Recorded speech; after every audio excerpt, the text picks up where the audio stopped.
Okay, lumalakas ba kayo kapag nakikita ninyo ako? Siyempre, so we gather together every Sunday to worship the Lord, no, to minister to Him. At the same time, para din makapag-minister to one another. Dalawa yan eh. Vertical at saka horizontal eh. Minister to the Lord, and then we minister to one another sa pamagitan naman ng pananalangin. We pray for one another. Kaya nga mapapansin ninyo, inilagay po natin no, dun sa ating worship, in between, meron pong tumatayo dito to lead us into prayer. So we worship the Lord, and at the same time, we pray for one another. So alam natin, no, prayer is powerful. Although it's a cliche, parang sa maraming Kristiyano, parang it's already a cliche, pero yun yung truth. Na ang panalangin, ito po ay mabisang sandata. No? It's a powerful weapon dun sa ating faith, dun sa ating pananampalataya, para, siyempre, sa pamagitan ng panalangin, hindi lang naman yung panalangin natin eh, kundi lumalakas po tayo sa pamagitan ng panalangin ng isa't isa. Kaya nga sabi ng Bible, pray for one another. Di ba? Manalangin tayo, panalangin natin yung bawat isa. And that's what we're doing every Sunday. We make it sure na hindi lang tayo nagmi-minister sa Lord in worship corporately, kundi tayo rin po ay nananalangin para dun sa isa't isa. I hope, mga kapatid, na pag tayo po ay umattend ng linggo, it adds value to us. Ito ay nakakapagdagdag ng value sa atin, nakakapag-encourage sa atin, na motivate yung ating pananampalataya. Lumalakas po tayo spiritually. Kung medyo the whole week, meron tayong mga pinagdaanan, at least dun sa pag-Sunday, it's time to reset, it's time to recharge, it's time to rejuvenate. Yun yung ginagawa natin every Sunday. So, hindi lang basta simba, no? Hindi lang tayo basta parang traditionally, di ba, religiously, na Sunday ngayon, kinakailangan kong magsimba. Hindi lang ganon.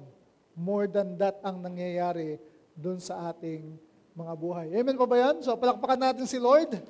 And simulan natin, no? Hindi na ako masyadong magbibigay ng mahaba-habang intro. Let's start with, nasan pala yung aking power presenter? Can I have my power presenter?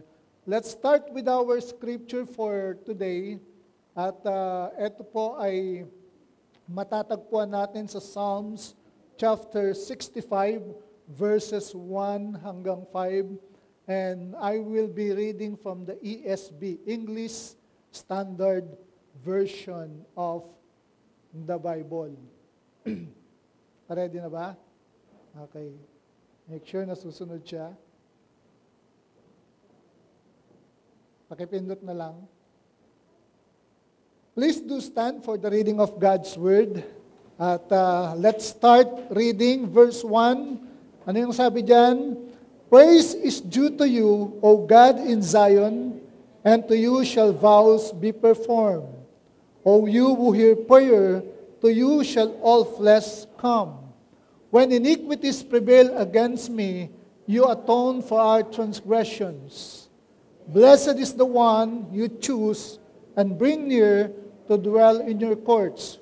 We shall be satisfied with the goodness of your house, the holiness of your temple. And verse 5, by awesome deeds you answer us with righteousness, O God, our salvation, the hope of all the ends of the earth, and of the farthest seas. Mga kapatid, kung titingnan natin no, yung mga nangyayari dun sa ating paligid, a careful observation dun sa world around us, what do you see?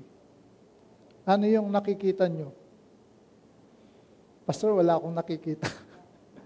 Okay? Dito lang sa ating bansa, di ba? Minsan, frustrate tayo. If you're active dun sa Facebook, sa social media, and then manonood ka dun sa balita, what will you see? Crime, corruption, na nangyari sa Pampanga, magkakasunod dyan, Pampanga, Tagaytay, no, sinusunog pa yung mga, parang wala nang ano yun, no? Wala nang moralidad at wala nang konsensya ang tao ngayon. Diba? So, if you will look at our nation, kapag tinignan mo, mga kapatid, ang ating bansa, tatanungin mo yung sarili mo, may pag-asa pa ba?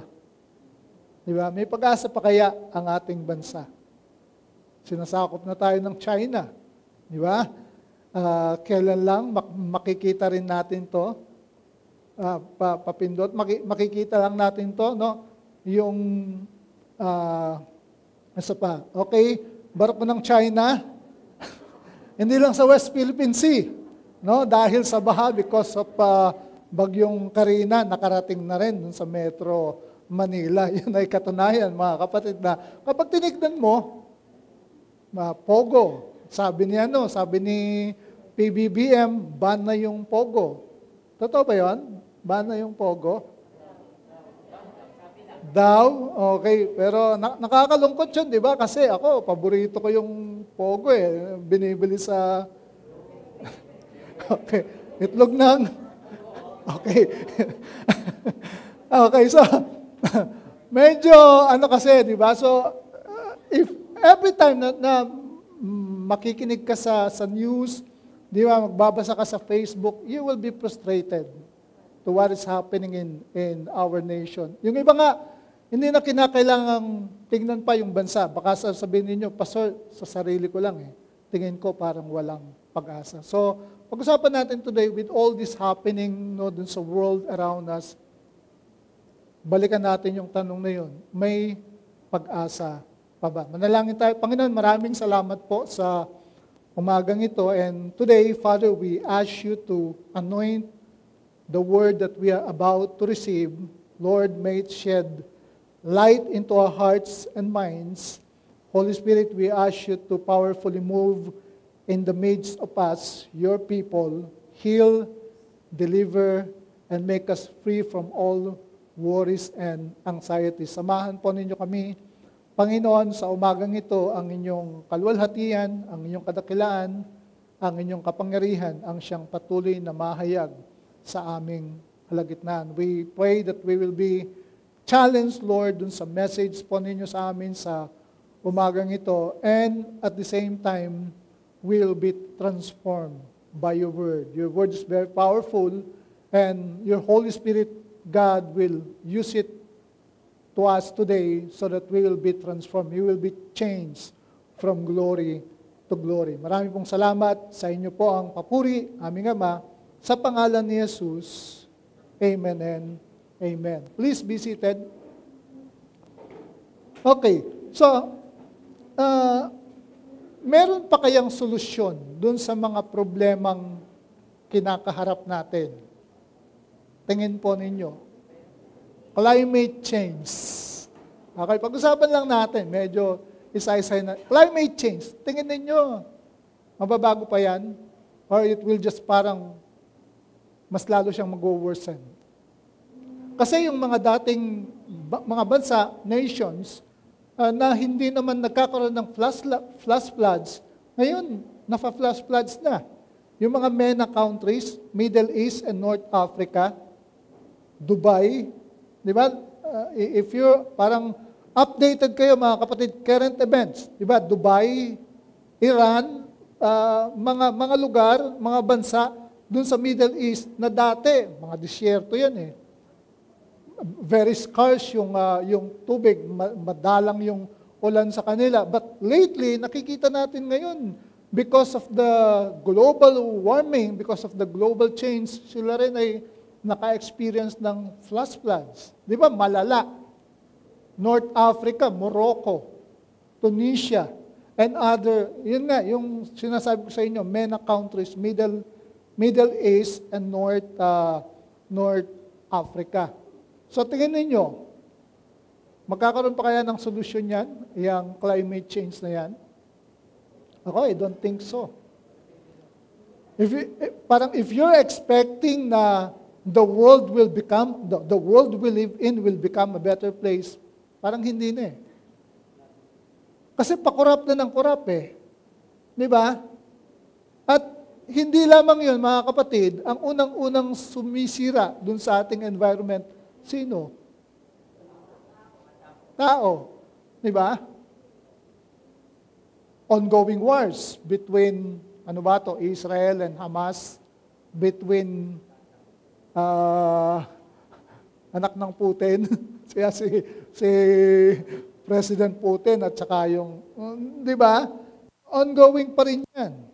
So, kailan lang ewan ko kung hindi na-alarm yung mga IT, the BPO industry, yung global outage na tinatawag nila at nagkakaroon ng fear na baka yung mga ITs and the BPO industries will be parang mapapalitan na ng mga AI. We're familiar with the current technology, yung rise ng mga AI, artificial intelligence na mga tinatawag. So maraming mga problema na kinakaharap, tingin natin mga malalaking mga big deal na mga problema. Yun na nga, mga kapatid, ang dami nating mga kinakaharap na mga problema na kung saan ay pilit nating hinahanapan ng solusyon. Tapos meron pa mga sumasabay. Si Sir, na gustong magpatawag ng ma'am, okay, na for 2 hours ay pinatayo yung waiter. Saan nangyari to? Okay, sa Cebu. Di ba? So, ang dami ng mga malalaking problema. Tapos meron pang mga ganong bagay na, yun nga, parang lilitaw. And at the same time, siyempre, meron din tayong mga personal problem na kinakaharap. So, baka sabihin nyo sa akin, Pastor, wag ka nang lumayo. Sa akin lang, ang dami kong mga problema na hinahanapan ko ng solusyon. So, merong mga problema, mga kapatid, that we can solve. Tama? There are problems that we can solve, pero may mga problema na tanging Diyos lang ang makaka-solve. Okay? Merong mga problema na hindi natin kinakailangang i-spiritualize, mga problema na by human intellect, no? By human intelligence, kaya nating i-solve. Halimbawa, anong problema? Mga petty problems, mga trivial problems. Naputulan ka ng kuryente. Kinakailangan mo pa bang i-spiritualize yan? Pastor, pwede ba tayo magpatawag ng prayer and fasting kasi naputulan ako ng kuryente? Pwede bang ipag-pray natin kay Lord na bulagin ng Diyos yung mga taga-Meralco para i-deceive sila at makita nila na paid na ako para ma-reconnect yung aking kuryente.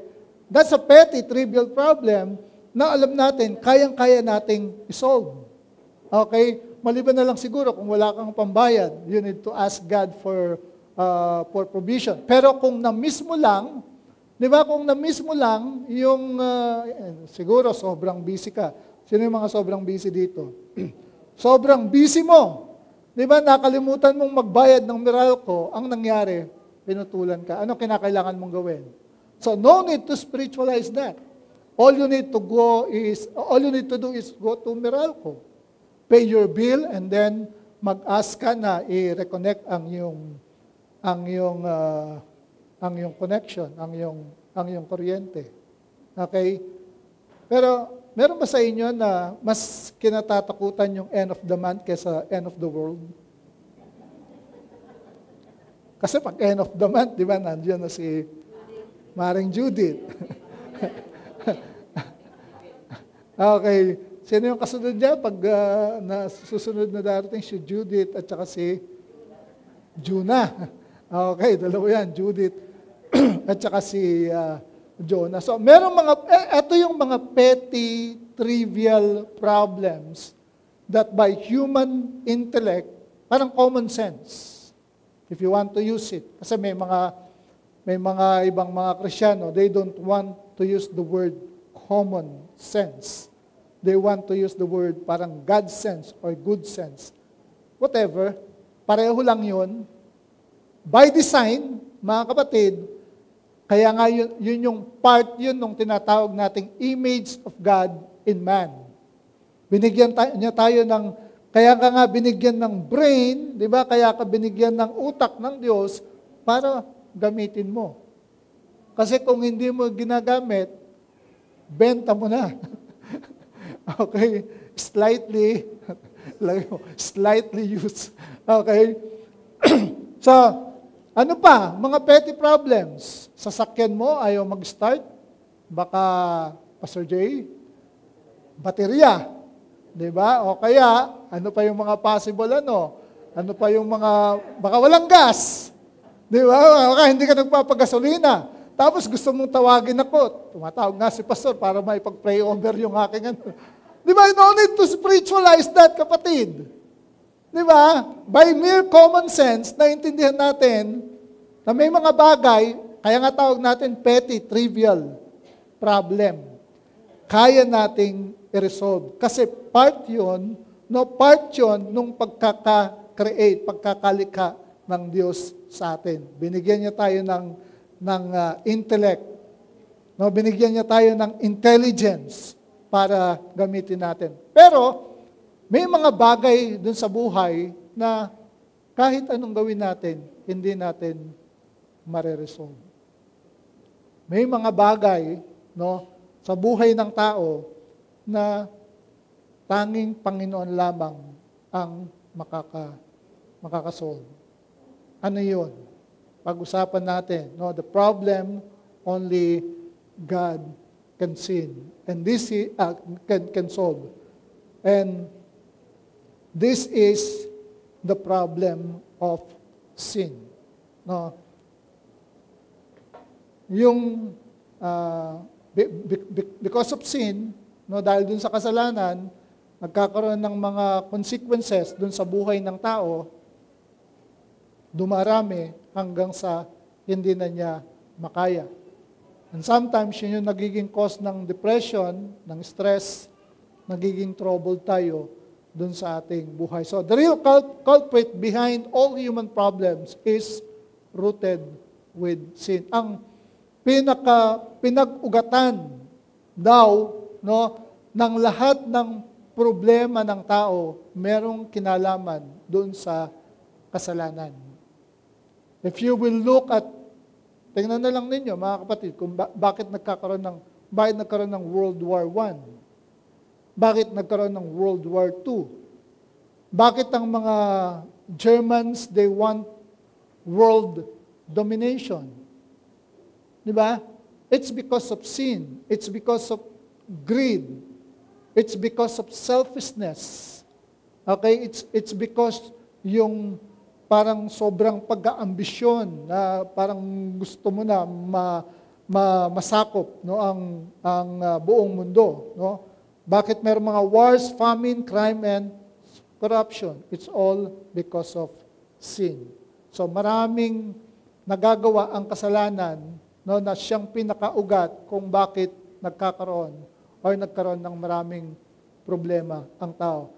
If you will look at the book of Genesis chapter 1, basa na po ninyo Genesis chapter 1. How many of you have read Genesis chapter 1? Creation, di ba? At naintindihan natin, nung i-create ng Diyos ang sanglibutan, ang mundo, at ang tao, ano yung sabi niya? Mabuti, maganda, it's all good. So it's a perfect place to live in. Di ba? Pero, pagdating doon sa Genesis 3, after the fall of man, nakita natin, pati yung mundo na kinreate ng Diyos para maging tahanan ng tao, it was corrupted. Even the land was cursed. Kaya nga sabi niya, kinakailangan mo magtrabaho, magpapawis, di ba? Na supposedly ang work, it's a joy to do. Parang it's a pleasure na gagawin yung work. But because of the fall, no, yung work naging burden na rin siya dun sa maraming tao. So, nagkaroon ng curse, dun nagsimula ang problema ng tao because of the fall of man.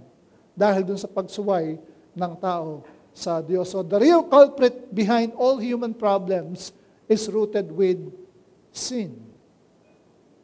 Kung yan po ay papansinin ninyo, kung titingnan ninyo. Kaya nga, sabi ng Panginoon, sa Mark chapter 7, verse 21 hanggang 23, Sabay-sabay po nating basahin. Anong sabi? Sapagkat sa puso ng tao, nagmumula ang masasamang isipang nag-uudyok sa kanya upang makiapid, magnakaw, pumatay, mangalunya, mag-imbot, gumawa ng kasamaan tulad ng pandaraya, kahalayan, pagkainggit, paninirang puri, pagmamayabang at kahangalan. So lahat yan, ang sabi ni Jesus, saan nanggagaling, saan nagsisimula? Dun sa puso ng tao. Man, di ba, dahil dun sa sinful nature, given the chance, given the right environment, magkakasala at magkakasala yan. Walang taong santo. Okay? Given the chance, right environment, magkakasala yan. And then, sabi pa ni Jesus, dun sa verse 23, ang lahat ng masasamang bagay na ito ay, nanggagaling sa puso at dahil sa mga ito ay nagiging marumiang tao. So the real culprit, ang kontrabida, pinag-uugatan ng lahat ng problema dito sa mundo, it all started with sin. Merong wars, merong famine, merong corruption, kasi nga, nandun sa puso ng tao yung pandaraya, yung pagkainggit, paninirang puri. Minsan, di ba, may makikita ka mga Kristiyano, galit na galit dun sa mga LGBTQ plus community, yung Pride Month. Ina-ascribe nga yung parang naging problema dun sa Pasig River, dun sa Pride Month daw na ginawa, yung parade na ginawa dun sa Pasig. Come on. Hindi ganun yun. Walang kinalaman yun doon. Okay? Yung flood na nararanasan ngayon ng Metro Manila at maraming syudad dito sa ating bansa, it's because of yung poor management, disposal management. Di ba? Mga basura.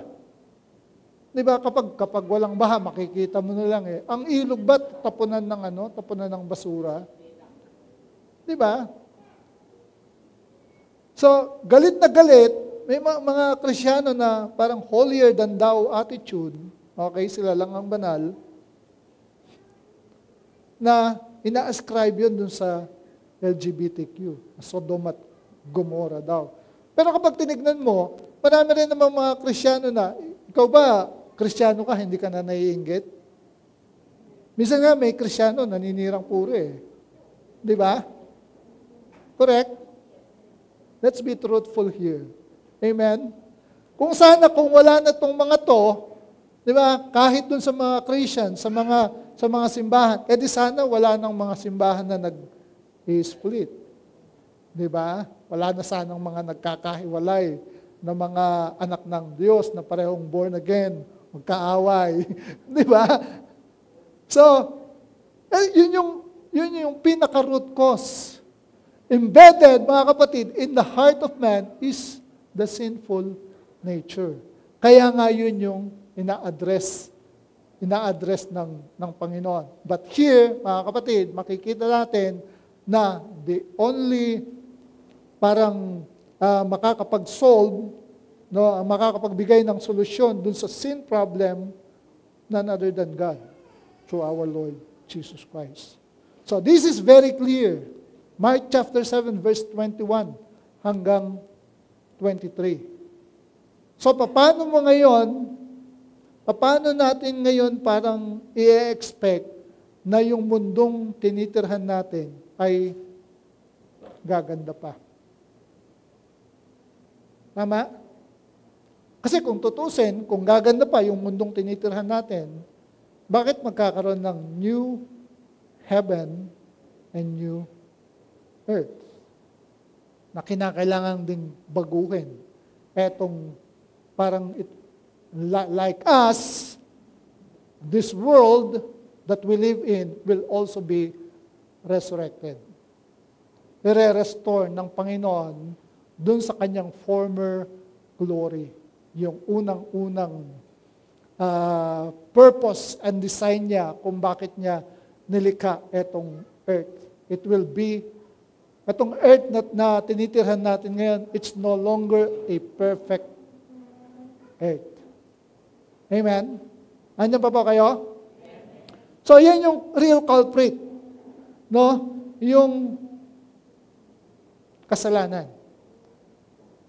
Pero naintindihan natin that this culprit, etong problem, this was solved by God through our Lord Jesus Christ. God, through Jesus Christ, solved the sin problem. At makikita po natin yan, no, dun sa ating binasa, ang sabi ng psalmist, dun sa verse, dun sa Psalm 65 verse 3, when iniquities prevail against me, you atone for our transgression. Yung word na atonement, it's a, anong tawag dito, Pastor Joe? Well, kapag sinabi nating atonement, isang importanteng salita sa Bible. Okay? The word atonement. It means to cover, to cleanse. Okay? Ginamit yan dun sa Old Testament kapag nag-o-offer sila ng mga animal sacrifices, no? The high priest, ang ginagawa niya pag nag-offer, it atones the nation of Israel from all their sins. Pero very clearly, mga kapatid, ang sabi niya rito, when iniquities prevail against me, you atone for our transgression. Yung iniquities at saka yung transgression, actually, isa lang ang ibig sabihin niyan. It means sin. Kaya lang, ang sin, naintindihan natin, palala siya ng palala. Kaya nga, meron siyang parang category or classification na iniquities, transgression, sin. Habang ginagawa mo kasi, ang sin, magiging lifestyle mo na siya, para siyang, alam mo yon, para kang napunta sa isang kumunoy. Okay? Kumunoy na habang kumakawala ka, palubog ka ng palubog. Mga kapatid, hear me on this. You cannot defeat sin. Hindi natin kayang talunin ang kasalanan. Kaya nga sabi niya, when iniquities prevail against me, iniquities, transgression, sins, it prevails. Enticing nga yung kasalanan dun sa tao eh. Di ba? Sinasabi nga natin, pag bata pa, wala pang kasalanan yan. Try mo. Sabi mo, anak, di ba? Huwag mong gagalawin to. Talikod ka, tapos bumalik ka. Anong ginawa? It's embedded. Tama? Walang innocent. Kaya nga sabi ni King David, fino-form pa lang ako dun sa sinapupunan ng aking ina, no? Ando na yung sin. Ando na yung iniquity. Pero ang kagandahan dito, mga kapatid, after niyang sabihin na when iniquities prevail against me, you atone for our transgression. Sinasabi dito, mga kapatid, na only God can resolve the sin problem in the hearts of man. Kaya nga, di ba, naging popular yung kanta, yung awitin, anong banda to? Pinoy band, na gusto niyang magpakabait. Sino yun? Gusto kong bumait, pero di ko magawa. Nasa Diyos ang awa, nasa tao ang gawa. Yes, yes. Di ba? Palubog ng palubog. Yung nagsimula ka nga sa teenager ka. Di ba? Yosi. Hindi ka naman nag-yosi eh. Sino sa inyo sino ba yung mga nag-yosi dito? Nakaranas mag-yosi. Sino sa inyo, yung first time niyang nagyosi, nasarapan? Nasarapan ka ba? Hindi, di ba? Ang pakla, ang sakit sa lalamunan. Nung first time mong uminom ng alak ng gin, nasarapan ka ba? Hindi rin. Pero totoo rin yung sinabi ng kanta, nagsimula sa patikim-tikim. Tikim lang, bro. Sabi nung, and because of peer pressure, mga kabataan dito, because of peer pressure, sabi siya, tikman mo lang. Sama ka sa amin. Wala namang masama dito eh. Di ba, mga kabataan?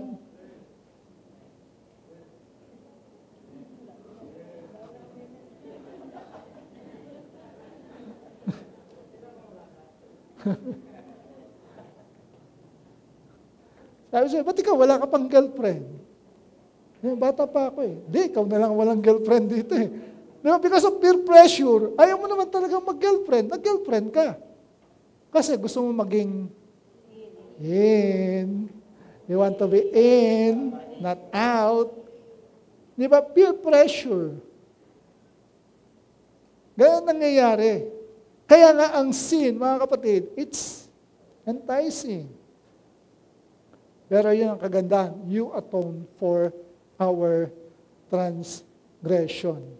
Now, at yan mga kapatid, binanggit dun sa New Testament. And if you're thinking, mga kapatid, na kaya nating i-atone ng ating sin because of good works, di ba, na kailangan lang dyan, Kyle, magpenitensya kayo para mabawasan ang kasalanan mo. Di ba? Huwag nang ganon. Yung mula doon sa bahay mo hanggang dito, ano na lang, maglakad ka ng paluhod. Sakit nun. Mula doon sa bahay mo, bago ka makarating dito. Tapos magkomunyon ka. Basta magkukomunyon ako para mabawasan naman ang aking kasalanan. Hindi ganon, walang ganon. Okay? Sino sa inyo, meron siyang kinausap, pag namatay ako, panalangin ninyo ako. Prayers for the dead. Sino? Meron pa bang ganun dito? Meron pa bang gumagawa nun dito? Panalangin natin yung nanay ko para mula dun sa purgatorio, makaakyat siya sa langit. Di ba? Meron pa bang sa inyo naniniwala ang ganon? Na pwedeng mong ipanalangin yung prayers for the dead? Or giving alms. Magdodonate ako ng isang silya sa simbahan. Sigurado, patok ito. Langit ako. Isang silya lang, katumbas na. Babaw naman ni Lord. You cannot atone. No, your sin because of doing good works. Only God, through Jesus Christ, can atone. No, for our sins. At yan ay binanggit din, mga kapatid, no, dun sa New Testament, dun sa Book of Romans. Okay? Now, here's my question, mga kapatid. Pastor, sabi mo na yung problem of sin or yung sin problem, it was already addressed by Jesus Christ. Kung yun ay inaddress na, naintindihan naman natin yun, di ba? Si Jesus Christ, every Sunday nga, every first Sunday, inaalala natin yun eh. Nagko-communion tayo, di ba? Para alalahanin yung ginawa ni Jesus Christ dun sa krus. Di ba? So, Pastor, if the sin problem was already addressed by God, meron nang binigyan na ng solution, bakit meron pa rin human suffering? Bakit nagkakaproblema pa rin ako hanggang ngayon? Bakit yung nanay ko na committed Christian, of course, sometimes we ask the Lord, no, dun sa mga bagay, bakit yung nanay ko na committed Christian namatay sa sakit at karamdaman? Akala ko ba, yung sin problem and all its consequences were already solved by our Lord Jesus Christ? Bakit? Hindi ba kayo nagtatanong ng ganon? Ako lang talaga. Ako lang nagko-question. Ako lang talaga merong unbelief minsan, no, dito sa... Di ba? Lord, in-address mo na yan Bakit pa kami nagkakasakit? Bakit meron pang... Kaya nga, di ba, even the psalmist, nag-pray siya. He asked the Lord. Lord, sabi niya, bakit yung mga righteous nagsasuffer? Tapos yung mga wicked, yun ang nagpa-prosper. Correct? Nabasa na niyo yun sa Book of Psalms.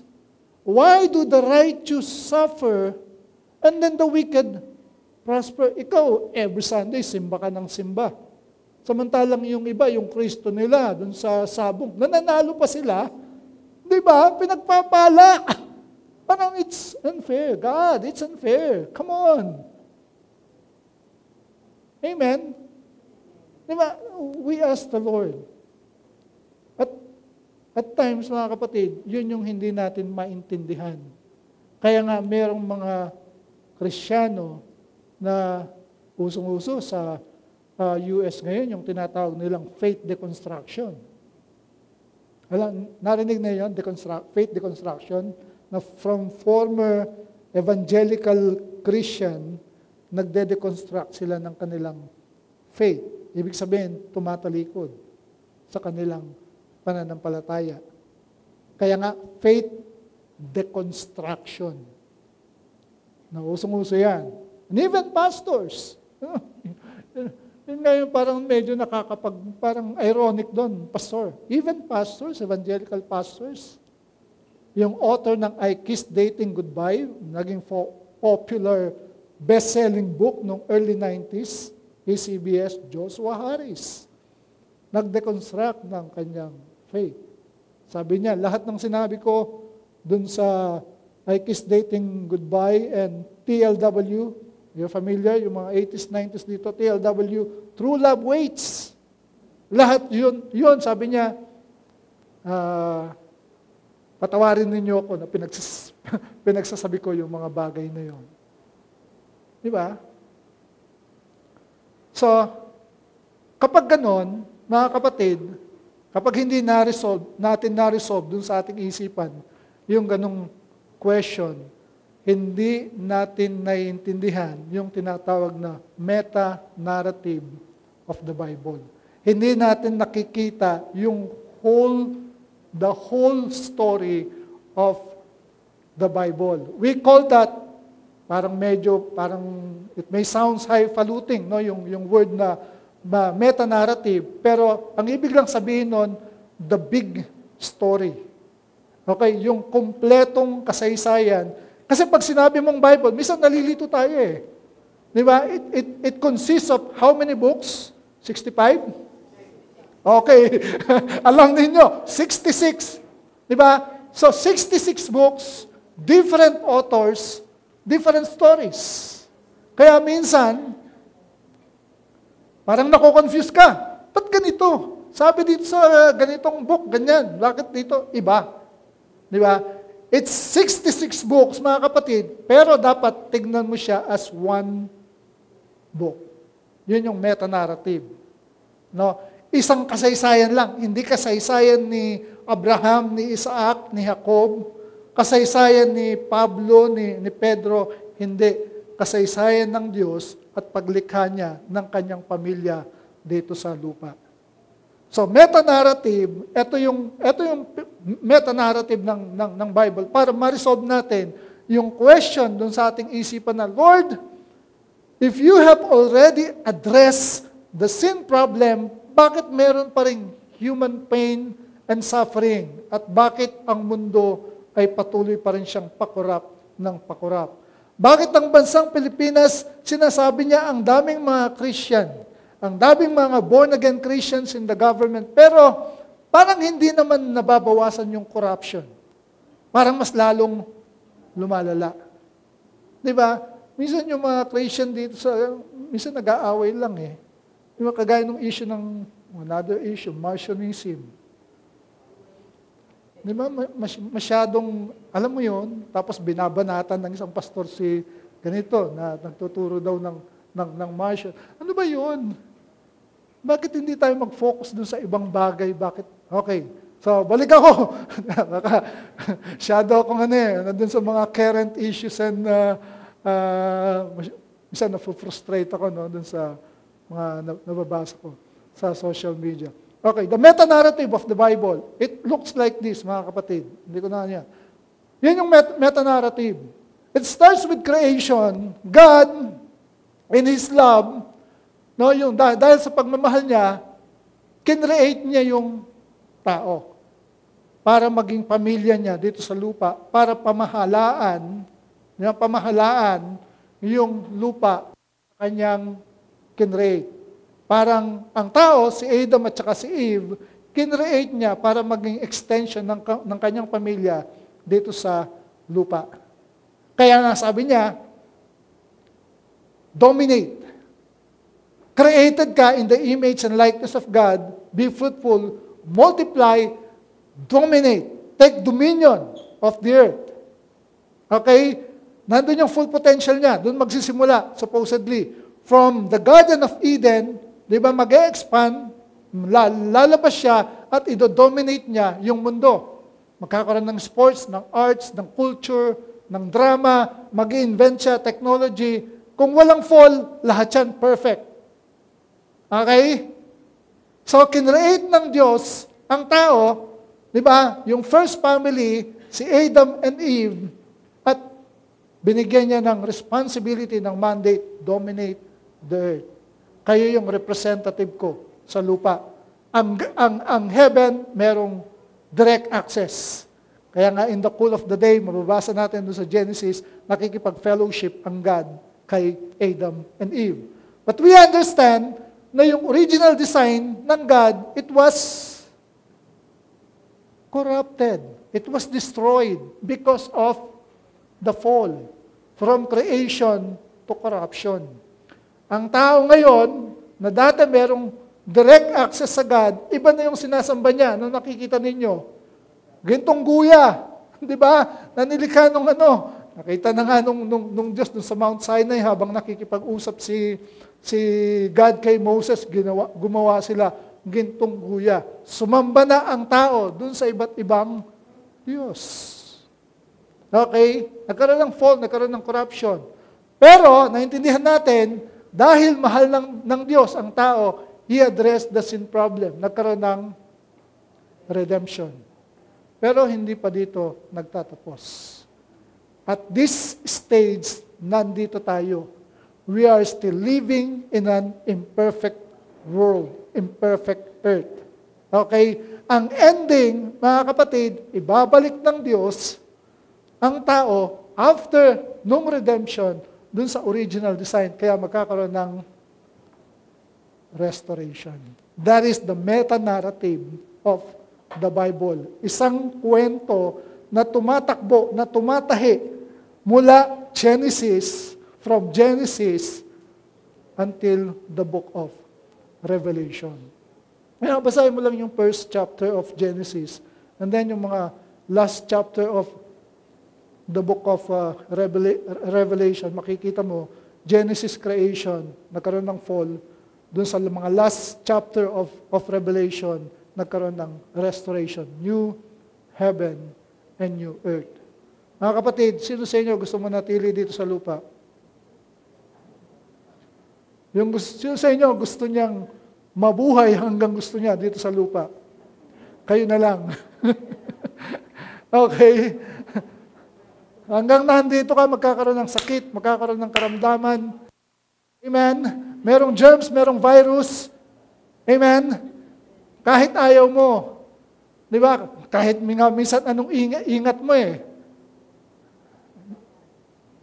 Minsan nag-iingat ka na, but because of the genes. Di ba?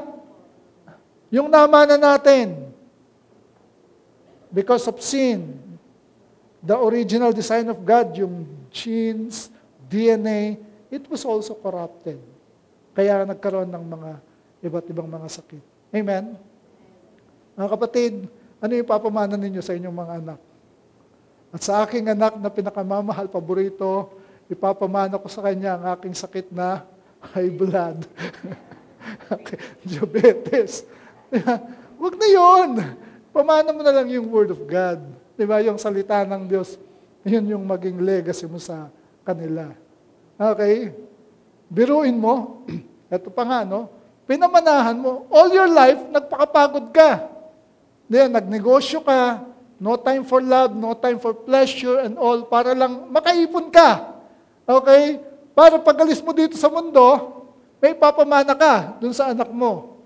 Nakalis ka na sa mundo. Naiwan mo lahat ng pera mo sa anak mo. Tapos ang anak mo, anong gagawin? Lulustayin lang. Di ba? Uubusin.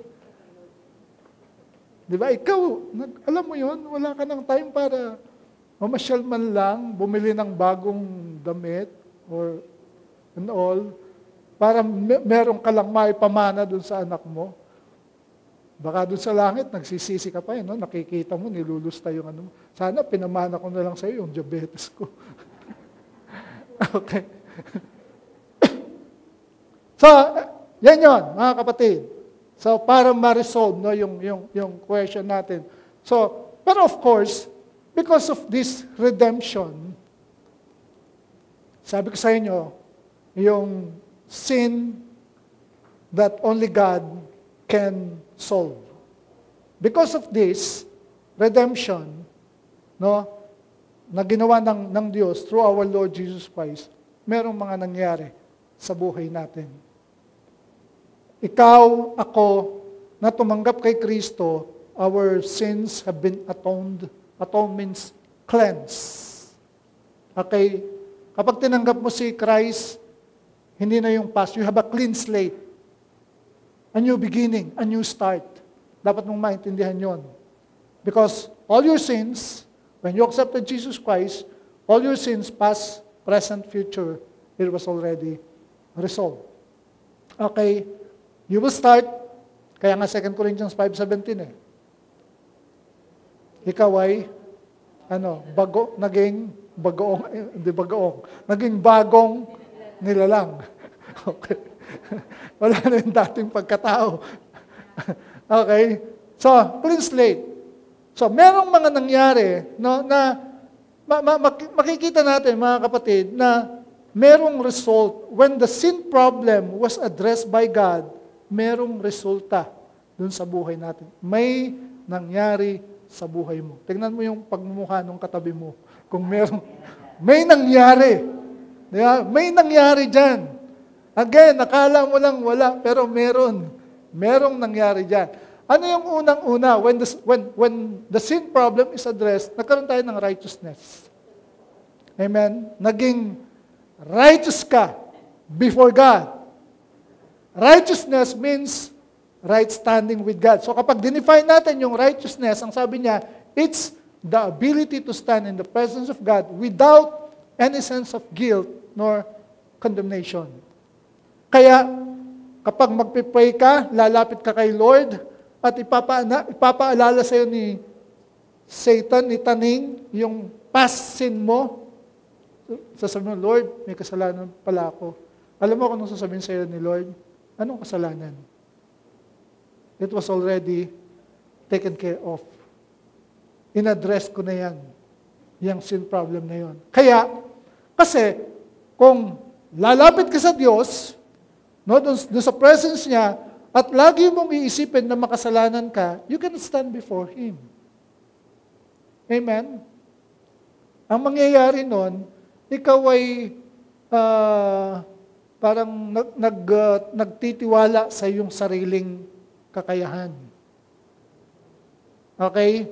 So sabi niya, nagkaroon tayo ng righteousness or right standing with God. Basahin niyo yung Romans chapter 5.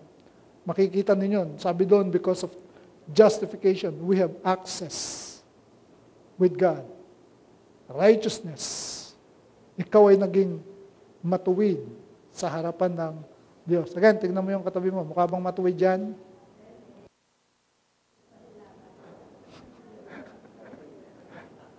Pastor, matuwid. Pag hindi lasing, matuwid ng lakad. Okay. Righteousness. Tandaan niyo yan, mga kapatid, importante yan, na made righteous ka before God because of the blood, because of the atonement. Importanteng turo din yan, no, ng bagong tipan. Pangalawa, you are already, pakibasa, ikaw ay already blessed. Meron mga, minsan meron tayong mga masasagupa, okay, masasagupa, makakausap. Masasabihin nila, ay, alam mo, Brother Celso, kailangan mo dumaan sa healing and deliverance. Tingin mo sa akin, may sapi. Dahil kasi merong mga grupo na yung mga mahilig sa healing and deliverance, naniniwala sila doon sa tinatawag na generational curse. Narinig na ninyo yun? Generational curse? Ha? Totoo na merong generational curse. No, the sin of the fathers, parang sabi ay tawag doon sa Exodus, parang binabalikan. Saling lahi. Okay. Pero, sabi ng Bible, New Testament, kapag tinanggap mo si Jesus Christ, kinakanta nga natin He whom the Son sets free is free indeed. Pastor Alex. Completely liberated from the curse of the law. Where the Spirit of... Kantahan. Kapag tinanggap mo si Jesus Christ, kapatid, automatic. Kapag tinanggap mo, authentic ka, kasi hindi totoo yung pagtanggap mo.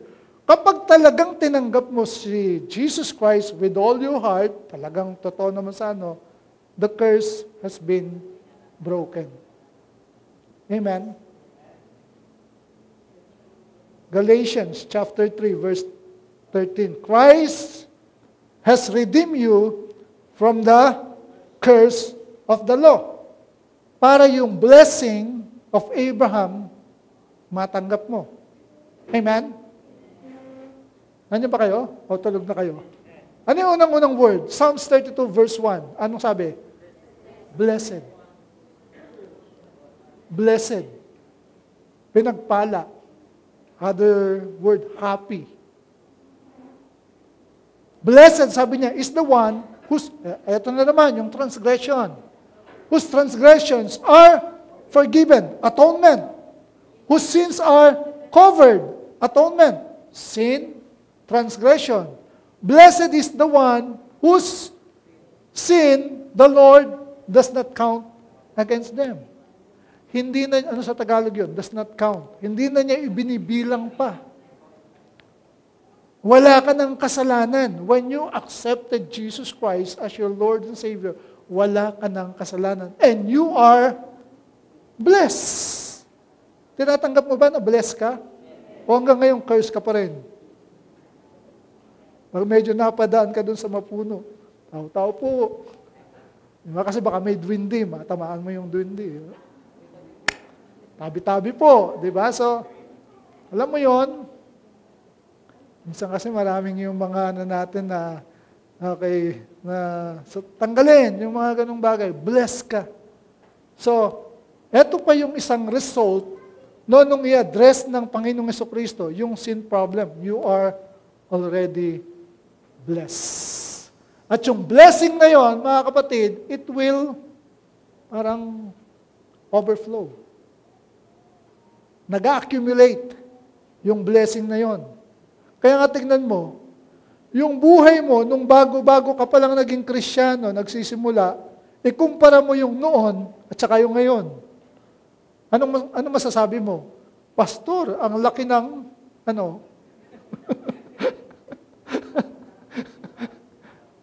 malaki ba pinagbago? From curse to bless. Di ba? From poverty to prosperity. Di ba?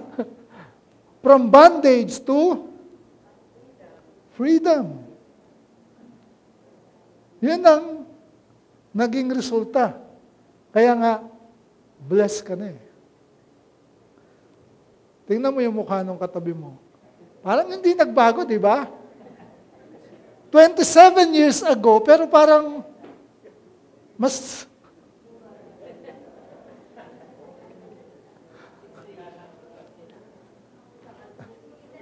nagkaedad, pero mukha pa rin, ubas pa rin, di ba? Ubas, hindi nagpapasas, di ba? Ubas, fresh pa rin. Correct? Maliban na lang kung hindi ka humingit eh. Papasas ka talaga, di ba? Pero, Amen? Yun yung totoo. So, meron tayong mga nagiging problema, pero hindi naman laging problema. Ibig mong sabihin, kung 27 years na tayo magkakasama, mula nung makasama kita sa simula, may problema ka hanggang ngayon, yun pa rin ang problema mo. Abay,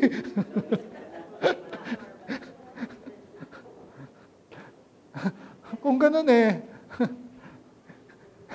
iwalayan na tayo, lokohan na ito. Parang ganun ang mangyayari, di ba? Truth of the matter, mga kapatid, is we are blessed. Amen? When the sin problem had been addressed, merong resulta sa buhay natin. Tapusin natin to. Pangatlo, lastly, meron tayong peace.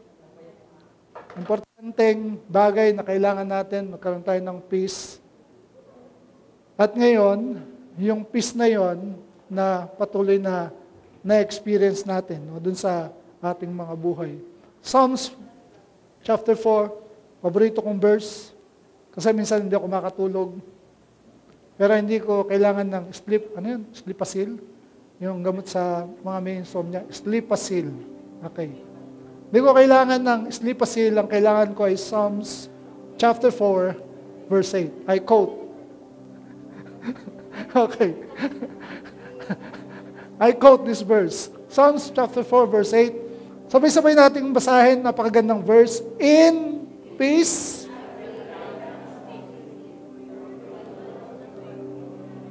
Alam mo yun, di ba? Bumabagyo, pero at peace ka. Okay. May mga problema sa paligid mo, pero at peace ka. Because you understand who is in control. Amen? Naintindihan mo na God is in control. At asayan mga kapatid, ito yung gusto ko rin makita ninyo rito ulit. Balik ulit yung tanong, may pag-asa pa ba ang tao? Meron, di ba? May pag-asa pa, pero yung pag-asang yon, it's not yung ingenuity ng tao. Yung pag-asang yon, di mo nang matatagpuan sa UN, sa NATO, sa ICC. Wala doon yung mga peacekeeping bodies. Wala doon. Okay? Ang hope, kaya nga doon sa unang binasa natin, kung babalikan natin, yung verse natin, ang sabi doon sa verse 5, by awesome deeds you answer us with righteousness. At kapag nakaroon ng righteousness, sabi niya, O God of our salvation, the hope, O God of our salvation, the hope of all the ends of the earth. Now, here's the challenge. Ito yung challenge. Gusto kong iwan sa inyo. Naintindihan natin to. Naintindihan natin na in-address ng Panginoong Diyos yung sin problem. Siya lang ang makakasolve ng sin problem na yon. Pero, okay? Kung ikaw ay Kristyano, naintindihan mo ito, bakit hindi mo panampalatayanan at sa pamuhay ito? The sin problem has already been addressed. Made righteous ka before God. Meron kang blessed ka. Meron kang peace. Naintindihan mo ngayon. Maliban na lang kung hindi mo naintindihan. Kasi hanggang hindi mo ito naintindihan, hindi ito magkakaroon ng manifestation sa buhay mo. Pero kung naintindihan mo siya, why not believe it? Okay? Believe it. And then, sa pamuhay mo siya. And then, second, of course, naintindihan mo siya, alam mo siya, ano yung ginagawa mo? Alam mo ngayon, na yung kasalanan, ito ay cancer ng lipunan. Tama? The real culprit, pinag-uugatan ng lahat ng problema ng mundo, kasalanan. That's the real culprit. So, yun yung cancer ng lipunan. Bilang isang Kristiyano, ano yung ginagawa mo? Sana naman, ibahagi mo ito sa iba para, kapag binahagi mo sa iba, nababawasan naman yung mga masama na nagpapagulo sa mundo. Biruin mo kung hindi ako na-born again, isa ako doon sa nagdadagdag ng kasamaan dito sa mundo. Tama? Ilan tayo dito? Kung tayong lahat na nandito, hindi na born again, ilan yung nagdadagdag ng kasamaan at ng kaguluhan dito sa mundo? Pero dahil naintindihan natin to, ano ngayon ang gagawin natin? Bahagi mo naman sa iba. Para yung dating kabahagi dun sa kasamaan at problema ng mundo, at least man lang mabawasan. We can create yung tinatawag na a dent in the universe. Amen po yun? That's the challenge.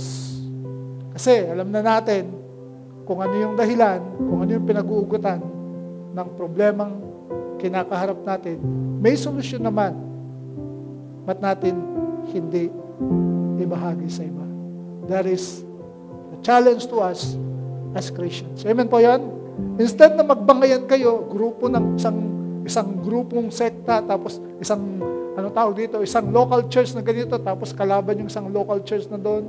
Di ba parehong nagbabangayan? Why not just share it to the church people? Yung truth na tinanggap natin para at least kung hindi mawawala, mabawasan man lang yung problemang kinakaharap natin dito sa mundo. Let's all stand and let's pray. Tayo po ay manalangin.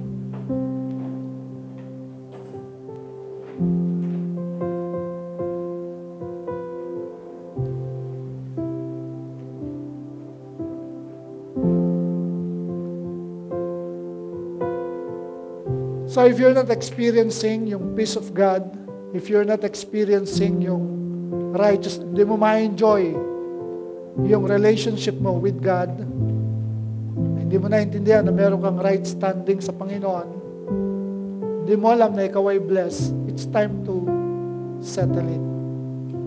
Jesus Christ, God, through our Lord Jesus Christ, address the sin problem. Binigyan niya ng solusyon. So kung medyo buhay mo parang hindi ko alam, no? Kung meron pang ganon, so why not believe?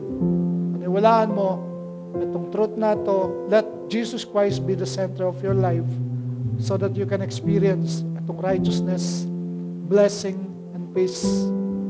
At kung na-enjoy mo naman yung mga bagay niyo, matagal ka ng Kristyano, naintindihan mo, the second thing na dapat mong maintindihan, ang challenge naman sa iyo, challenge sa atin is ibahagi naman yun sa iba. At least, you can say to the Lord, Lord, use me para man lang makapag-create ako ng kahit konting dent lang dito sa mundong ibabaw na aking tinitirhan. Na bago man lang mangyari yung restoration of all things, isa ako dun sa nakapag-ambag, dun sa advancement, expansion ng kingdom of God dito sa lupa. Why not have that kind of commitment? Maraming salamat po, aming Diyos, sa inyong pangungusap sa amin sa umagang ito, Lord God. Maraming mga pagkakataon sa aming mga buhay na frustrate po kami, Lord, na nainis kami dun sa nangyayari dun sa aming paligid, yung lack of discipline, yung sobrang entitled, yung mga tao na nakakasalamuha namin kapag tumingin kami dun sa government namin, still.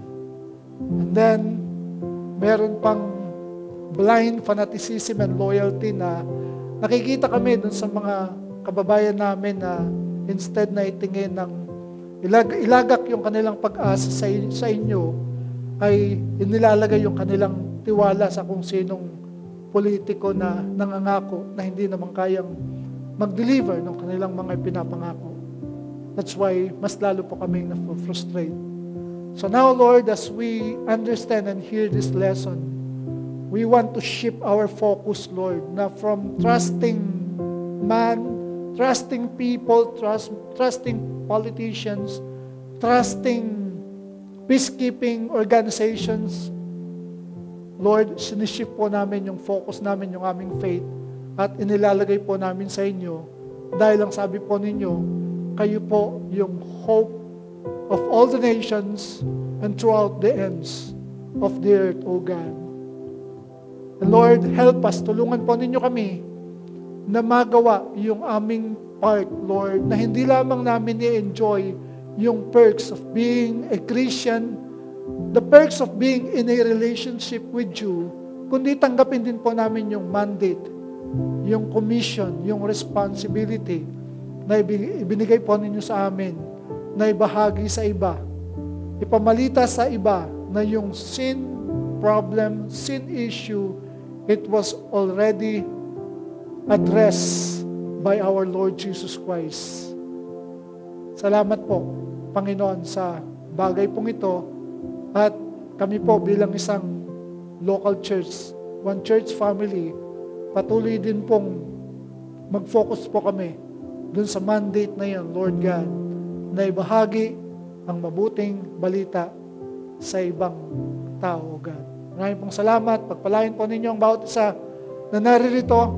Pagpalain po ninyo yung mga kapatid po namin na nasa SG, Lord God, yung house church na ini-start doon. Lord, may the empowerment of your Holy Spirit be continually upon them, Lord God. Maging yung mga kapatid po namin na nasa ibang mga bansa sa Taiwan, Lord, at kung saang part, Lord, ng mundo, we continually pray for them, your protection, your blessing, O God, be upon them, O God. Salamat po. And kami rin po, as one church family, we thank you na yung presence po ninyo, yung purpose po ninyo, at yung power po ninyo ay patuloy po namin na-experience. Father, we give to you all the glory. In Jesus' name we pray. And everyone say, Amen. Amen.